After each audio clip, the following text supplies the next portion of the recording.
Iran missile launches are down 86%. Weird. Oh, so there's data. Yeah, there's something called data, right? It's down 80. Rob, who is this? Is this This is Admiral, I believe his name is Cooper?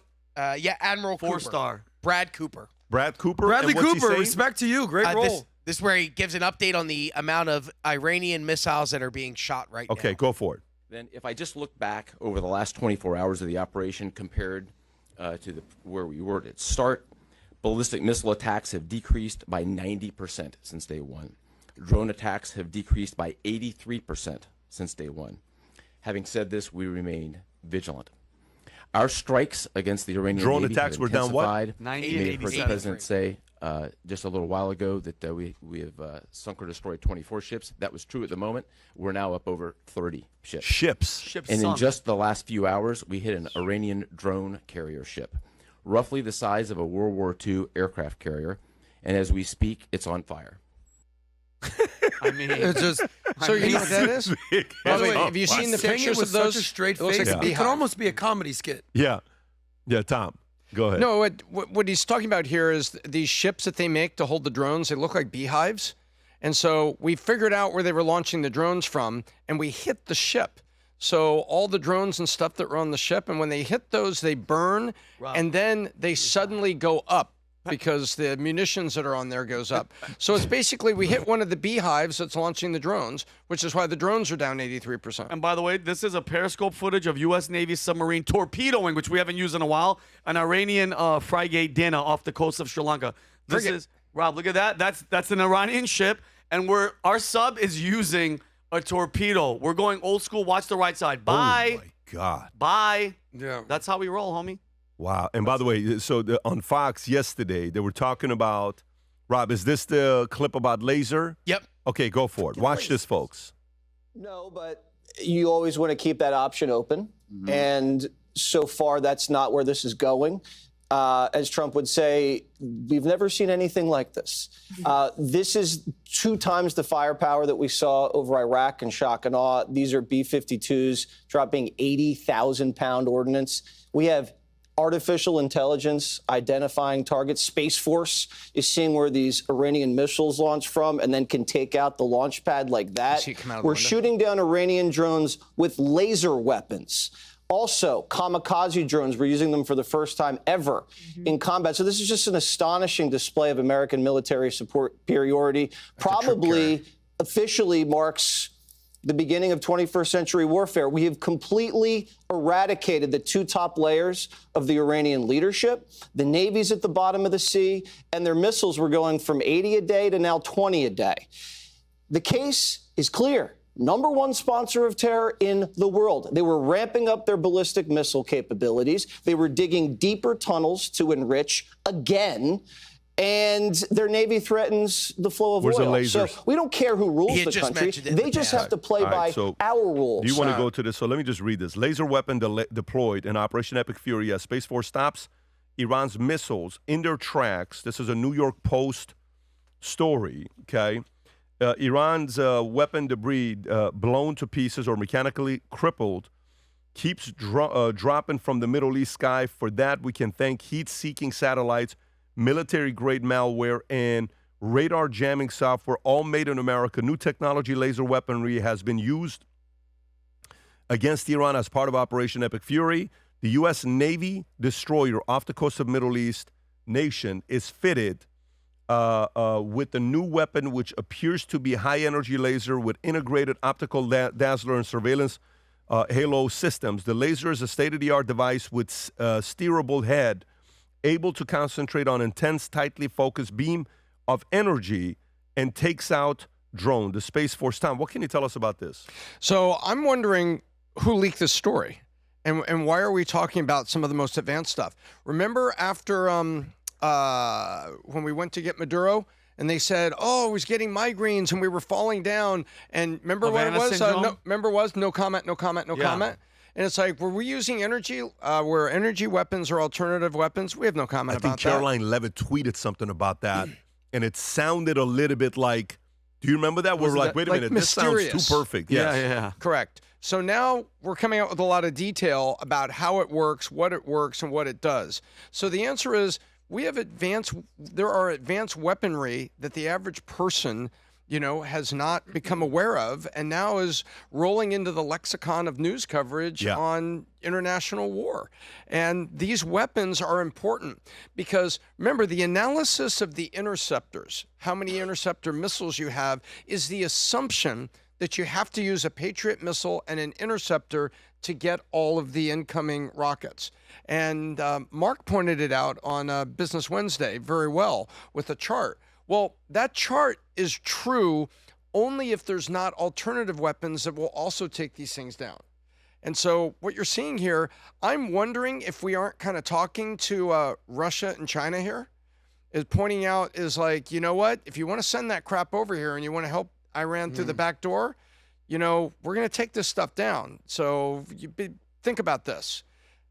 Because I'll tell you, inside the Department of Defense, we would love China to expose new missile systems by giving them to Iran right now so that we can test against it. It may sound terrible because it puts life at risk, but there's a little part of the Department of Defense that always wants a live test against the enemy's best, or against enemy armaments. And so I think we might be talking to China and other people here and letting the world know what this is, and maybe letting the world know, you're going to wait this thing out? I don't have to use Patriot missile intercepts. I've got other things I can use. I'm not going to I may run out of intercept missiles before you run out of missiles. I will not run out of intercept capability. Adam. I mean, let me just break this down very simply. It's not even a fair fight, okay? I mean, look at the cover of what's going on in the Wall Street Journal right now. They basically outline what Iran is doing. They're basically saying Tehran is fighting with jets that date back to the Vietnam War. But held together with the scrounged parts of ingenuity, Iran's aging jets are failing in dogfights. And then it says, talking about the Israeli pilot flying one of the world's most advanced warplanes, made in the U.S., took aim and downed an Iranian jet 35s. easily, sending it streaking to the ground in a ball of fire. Target is down, completed. Iran is sending a creaking Air Force. Many of the planes are museum pieces kept flying with scrounged parts and pluck that stand little chance against modern warplanes. So what are we talking about here? Hey, Ali, we have to remove that plane from the museum. Does it Yes. still work? Yeah. Bring it in. No, we'll get some Break parts. that wall. Let's Exactly. go. We got to Yes, take that. So they have some from this the Straits of Hormuz. 1970s technology Mesri, it's with a complaint. a You must fly 7th it. century ideology, bringing back the Vietnam War, where the United States and Israel and our allies have the most technologically up-to-date, incredible weaponry we've ever seen, not to mention a updated belief system not tied to an apocalyptic theocratic regime that's still citing 7th century beliefs. It's not even close. It'd be like, hey, in today's high school debate, we have the high school debate champion that has a full ride to Yale versus the high school dropout that just failed their GED. Let's see who wins this fight. It's not even close. The American military is the greatest thing this world has ever seen. Vinny. I have a question I want to ask you guys. Well, I thought initially the reason that we went in there was because of the people, because of the revolution that the people were doing, the quote unquote 40,000 people that were killed in the streets and all that stuff. But then it's more sounding like this is more about taking out their weapons and their systems and their missile launching. I really hope, are they? We don't know. We can only guess. The goal was for the people to be liberated from this regime, which I agree with 100%. The world's going to be are getting together and trying to find out, because once the smoke clears from the lasers and the missiles and the bombs, they need to have a running government. They need to have, and I think Trump had said something about somebody coming in, because with all this craziness, with all the war, I hope they're not losing focus. It's the people. This I thought was because the people were dying and fighting in the streets. It's kind of seeming more like, yeah, I understand they're taking out the weapons and all their leadership, but I hope people are paying attention and focusing on the leadership, because once it's done, somebody has to set up. Adam, there has to be one guy, election, something has to happen. You know what I'm saying? I think we've been talking about it. question. It's regime collapse. Yeah. It's not regime change anymore. It's regime collapse and eliminating, listen to what Rubio said, to eliminate their rockets and their ability to rebuild them. Well, listen, I don't want to. Some of you guys are a lot of people are worried because this is actual footage of Iran's fighter just taking off to intercept Israel's F-355s. And it's a lot of people are worried about this. If you want to play this clip, go ahead, Brace for Rob. impact here. This is they're coming down the street hard. This is Iranian jets. Look in the right? sky right there. It's about to take off SME jets. Oh my gosh. Bro, they lost. It's over. Akbar! It's over. Unbelievable. It's over. Listen, But- I mean, look, we're being funny. When I saw that clip, somebody sent me. Remember, they have no To be economy. honest You with break that's it, you kind buy of it. what it's like. Yeah. But it is I funny. have to pay for this now. It is funny. They're horrible Well, let me at ask, defeating let me ask you- American. Let me ask a weird question, Tom. Does this give Ukraine an opportunity right now to say, hey, or is Ukraine kind of on a pause with Russia? They're like waiting for Trump to see what he's going to be doing. Because Russia would buy the Shaheeds back in 23, 24. They no longer do. They licensed them, and now they make their own drone identical to it. They call it the Geran or something like that. But they still need small little particles, small little pieces that they use from the Iranian drone. However, so it's $20,000 Shaheed drones being sent to Ukraine. They had the $2,000-$3,000 interceptors that Ukraine produces. Is this opportunity for Ukraine, or is Zelensky kind of sitting there saying, listen, let's just wait for this to get done because I want to make sure me and Russia get things done as well, and we have some peace. How do you think Ukraine is reacting right now to this? First of all, Zelensky's begging for some of the stuff that he sees in use, and he's not going to get it because this president's not going to give it to him. And I think, Ukraine's been oddly silent and not, I think, in a devious way. I just think they and Russia are in this stalemate. And Trump has been, come on, let's get a ceasefire already. And I think a week ago, didn't Zelensky say a week ago, if this, I'll do a ceasefire? But now you can't believe Zelensky because 2 drinks later, he changes his mind and it's still war. Mm-hmm. So there has been an opportunity for Ukraine to get a ceasefire and to stop this thing for 6 months. And it's been increasingly frustrating to D.C. because they've thought they've had it done a couple times, Pat. So is there an opportunity for Ukraine? Maybe, but I think there's an opportunity for Ukraine to get the ceasefire and knock it off. If you ask me, the first person to stand down gets a ceasefire. But Putin and Zelensky don't want to be the first person to stand down. I think if this thing continues the way it is, if all of a sudden it continues, drags out, Putin and China have to get involved, don't they? If it drags in Ukraine? out. No. If what's going on with Iran, okay, in the war, if it drags out. Yeah, we don't want that. I know we don't want that. But how long before you think you're going to see something of, report coming out that, China's doing this or Russia's getting involved with this? How long do you think they can tolerate this taking place? What do you mean by get involved? Meaning, say, hey, we're joining the war. We're going to help them. We're sending weapons. We're doing this. We're doing that. Well, I mean, they probably already are. I'll give you my hypothesis. Russia has been exposed. They're still fighting the same small piece of the Donbass territory. How many years later now? 4 years later? They can't beat Ukraine, obviously, with our weaponry and technology and aid. And they have no interest, there's no appetite, in my opinion, in Russia to go fight a war on another front. In Iran? No. China and Iran, they're transactional. They're not real allies. China has come out and said that they think Islam is a mental sickness of some capacity, and they have over 1 million Uyghurs locked up in camps. So they're not natural allies. They're business associates, and they're there for the energy, and they're there for the energy alone. So China, they want global domination and global hegemony. If they're going to wage a war, you know where China's going to send their troops? It's one place. It's Taiwan. That's the only thing they're concerned about. The only reason they would get involved is for a lack of energy. That's why the Strait of Hormuz affects China way more than it affects America. We don't even get oil from there. So China is looking at this like, you're messing with our money, you're messing with our energy. We have some moves to make. There's obviously some tariffs conversation there. I could be dead wrong.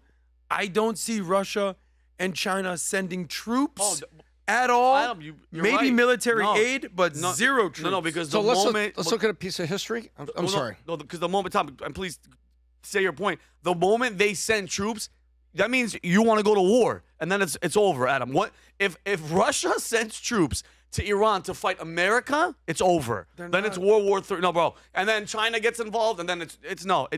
That right there, it's over. There's They're doing appetite it subtly. in Russia for So- another war when Oh, you're no, basically forget at it. a stalemate. It's been a in while, but we 5-year need to war look at with history Ukraine. here. Let's look at history. The U.S. is going to win the Korean War. We are with South Korea, Seoul, pushing north. We're going to win the Korean War when this happened. China dropped 2.5 million troops into Korea. Most people don't know this. The reason the Korean War was a stalemate, because from 1950 to 53, China dropped 2.5 million troops into North Korea to help, and it caused it to be a stalemate across what is now the DMZ and the famous 38th parallel. It's been a while, but China has done it. This was the first time that we had been in active engagement with China. That war was going to be over. And look what happened. Rob, pull up a world map. And Tom, you're absolutely right. I'm just saying it's happened before. We're talking about North Korea, which is literally their next door neighbor. So it affects your house if you don't get involved. Go to North Korea and China. That's where it was going down. Now pan out, look where Iran is. All the way across Asia. They're not sending troops halfway around the world when they could have sent them across the street. So proximity matters in this case. You're absolutely right. We've had issues in the Korean War with China, no doubt. But wouldn't you agree that the landmass wouldn't produce this No, it's type not a of land results? war. I'm looking at arms. I'm looking at air. I'm looking at do they get involved that way? Gang, you guys heard? I think there's a massive leadership taking place at the Trump Doral. Trump even yesterday said, hey, go to Trump Doral, go to Trump Doral. And guess what? We're holding our annual sales leadership summit that we do once a year at the Trump Doral, March 25th through the 27th. If you're somebody that runs a business $1 million or higher and you got 5 salespeople, this may be the right event for you when you want to watch this video. Go ahead, Rob. There are 3 different types of sales leaders I've worked with the last 20 years. One of them are those that are a boss, that are telling you what to do. One of them is one that wants to be a friend. He wants to say, hey, Johnny, let me help you get to this next level. And then the other one is the leader that's sitting down with you, accountable, challenge, pushing you. You can do more, expectation, business planning. Each one of them has pros and blind spots. Once a year, I host an event called the Sales Leadership Summit. This year, we're doing it at the beautiful Trump Doral, March 25th through the 27th, where we talk about topics like this, 200 plus pages in a manual with people from around the world. You have to do a minimum of $1 million a year and 5 salespeople to qualify to attend this. So if you're someone that's watching and saying, I think I'm like a boss, I think I'm like a friend, I think I'm a leader, I want to find my blind spots, click on a link below, fill out the information. One of our consultants will get a hold of you. Beautiful. Click on the link below or go to that QR code. We talk about a lot of different things, 200-page manual on how we took a business from 0 to 60,000 agents and eventually sold it for $250 million. If you're somebody that's running a business, sales team, and you want to find strategies to accelerate your growth going into 2027, do not miss Sales Leadership Summit. If you enjoyed this video, you want to watch more videos like this, click here. And if you want to watch the entire podcast, click here.